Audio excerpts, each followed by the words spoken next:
Black Ops 6 Zombies is at the end of its lifespan. We've had some good maps over the year, but not every map is perfect. How's it going, everyone out there? My name is Bearsy, and in today's video, we're going to be taking a look at every Black Ops 6 Zombies map and see what it did worst.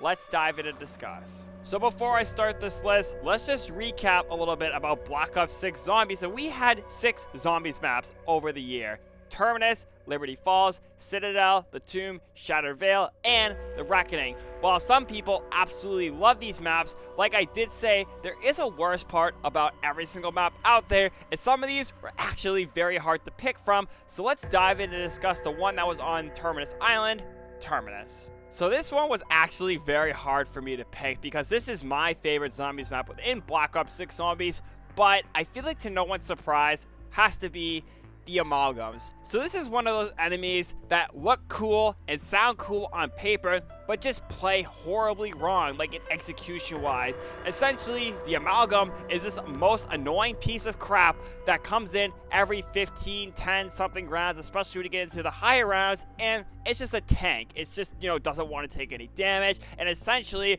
grabs you, pulls you in, and does damage. Now this does, get more devastating later on in the Zombies rounds, because not only does he do that, he deals more damage to you as he grabs you in. Think of it like the Black Ops 2 Panzer Soldat if you guys were playing it back in the day, on how he grabs you and burns you. This is essentially the modern day Panzer Soldat, and I'll be talking about something else later that reminds me of a Panzer Soldat, but without all the armor. Essentially, this is one of the most frustrating enemies within Terminus that has ever gotten introduced, and the fact that he could pull you in with the train of zombies just makes this far more annoying than it has to be. So the Amalgams in Terminus were one of the worst decisions, and I hope they don't come back within Black Ops 7 Zombies. So let's shift our focus a little bit to the Virginia town of Liberty Falls, and I'm going to say that here in this video because I feel like it's a funny meme that's never going to die, but this one really pains me to say the worst thing, but I have to say it: the Easter egg. Now, if you guys know me, I mainly play zombies for the Easter eggs. I love the story type of elements. I love doing the quests. I love challenge runs. I just love everything that has to do with a quest. And when I actually saw and did Liberty Falls, Easter egg quest for the very first time, I was very disappointed. Not only was this really one of the easiest zombies quests in zombies history, but there's not really a typical boss fight. Instead, it's more of like a holdout where you actually are locked in within the church and actually have to defend yourself against waves of enemies.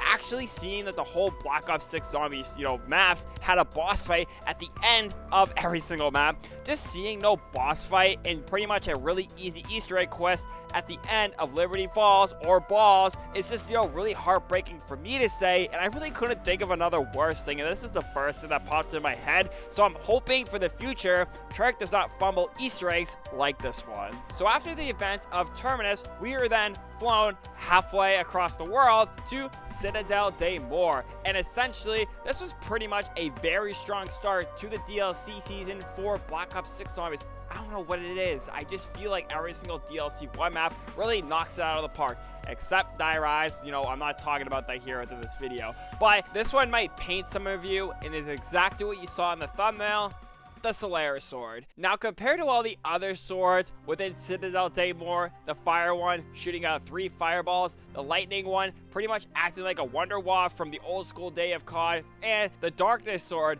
being one of the best swords in Citadel de Mor, I actually had to look up what Solaris swords did during this video, and essentially this is what it did right here. I'm going to put up a picture of it on screen because I was pretty much confused. And not to mention, the way to get it is just a little bit weird. It's not the hardest sword to get, but, just waiting for those flies, having to go swipe the door is just really annoying. But it really did make an annoying sound too every single time you swipe that sword. And honestly, just one of the most underwhelming swords within Citadel de Mor, and there are 3 other ones to actually pick from. I just don't know what it is with this sword, but it has to be on here. So after the event of Citadel de Mor, we then have to go find the Sentinel artifact in the tomb. And this one was actually hard for me to pick from. Not because this map was bad or anything, it just didn't really stand out to me. And I didn't really want to pick the ice staff, I didn't really want to pick the quest, but the one that I actually picked here might be a surprise to some of you because this isn't really a feature of the map. death perception. Now, out of all the things and all the perks that they could have actually added within the tomb, you know, to be a spotlight, they had to add death perception. Now, I get why this perk was added within the tomb, but it just is not a fan favorite perk. Like, a lot of the people really don't like death perception. It doesn't really add any value to your gameplay. It doesn't really add anything towards, you know, the whole story and situation of Black Ops 6 and 7 zombies. And I just feel like, you know, if they were to rework this perk, like maybe you can actually see the crit zones of some enemies. Maybe once every 10 rounds or so, you see a golden zombie with death perception. And if you kill it just in time, you get a mass amount of points. You know, I just don't understand why death perception keeps like coming back within Call of Duty Zombies. It really doesn't do anything, and I feel like a heavy rework really needs to happen with this perk. I really did not know what else to put on here. If you guys could think of something else to actually put on here, please let me know down there in the comment section below. But death perception has to be the worst thing about the tomb. Alright, so after finding this Sentinel artifact and traveling halfway across the world to a mansion known as Richtofen's safe house, we got to the Shattered Veil. And honestly, this one was pretty much a forgotten memory, so this one was actually very easy for me to pick. And it's not a map specific thing, it's the map itself. The map just felt bland and boring. Now, I don't know what it is about mansion maps, because we had the same issue with Dead of the Night within Black Ops 4. You know, that map, I felt like did it a lot better than Black Ops 6 Zombies Shattered Veil, but, you know, I just don't know what happened with it. Sure, the boss fight is cool and all, don't get me wrong, you know, the T-Rex boss fight is awesome, but other than that, you know, we did have the Ray Gun Mark IIs and the Wonderwaffe, but apart from that, the map just felt really ginormously large for no absolute reason, and there was just so many different ways that you can go. You know, the Easter egg quest was confusing in itself, and it really just didn't feel that different. Like, it didn't shock and awe me like a zombies map, kind of like how Liberty Falls did. Sure, you are gonna have, you know, zombies in the atmosphere going on within the mansion and down below where you actually see Samantha, you know, in the ball, but other than that, it just didn't really feel all that great to play, and I barely remember this map. So for this reason alone, I have to say for Shattered Veil, it really felt bland. Alright, so the grand finale of Black Ops 6 Zombies, known as The Reckoning, where the story, it gets confusing here, but it all funnels down to all of our characters going into the Dark Aether. You know, what a happy ending that is, honestly. But besides the point, you know, The Reckoning for me, and this one was actually no surprise, and I'm pretty sure a lot of you guys are going to say the same thing, the Mecha Klaus.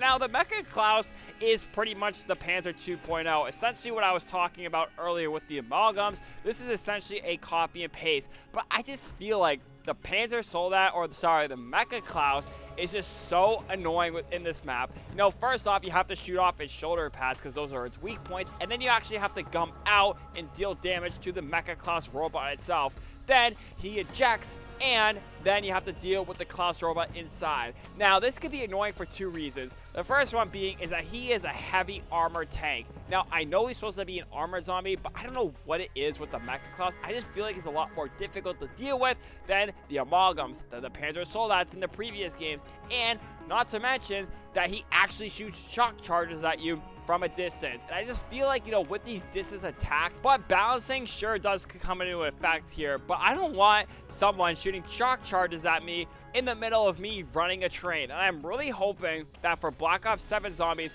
you know, ranged attacks are fine, sure, but I don't want someone to actually be blinding me the entire time while I'm running trains and make me slower. So the Mecha Klaus, you know, it really needs to be rebalanced if it's ever going to be brought back within Black Ops 7 Zombies, because it is just far too annoying to deal with. But overall, we did have a pretty interesting experience with Black Ops 6 Zombies. Some people might call this their absolute favorite game. Some people might call it the worst. But this was every single thing that I found was worst about each Black Ops 6 Zombies maps. And now I want you guys to comment down there in the comment section below. Do you guys agree with my list? Do you guys hate my list? What would your list be down there for every single Black Ops 6 Zombies map? And I just want to say, you know, this is going to be the end of the video, so I just want to say thank you guys so much for watching today's video. You know, I really do love making this content for you guys, and I really hope you guys can tell how passionate I am about this series. And I will continue to make content about zombies, third-party game modes, or anything about Call of Duty, you know, moving forward until I die, because I absolutely love this franchise, and I really do love Call of Duty Zombies.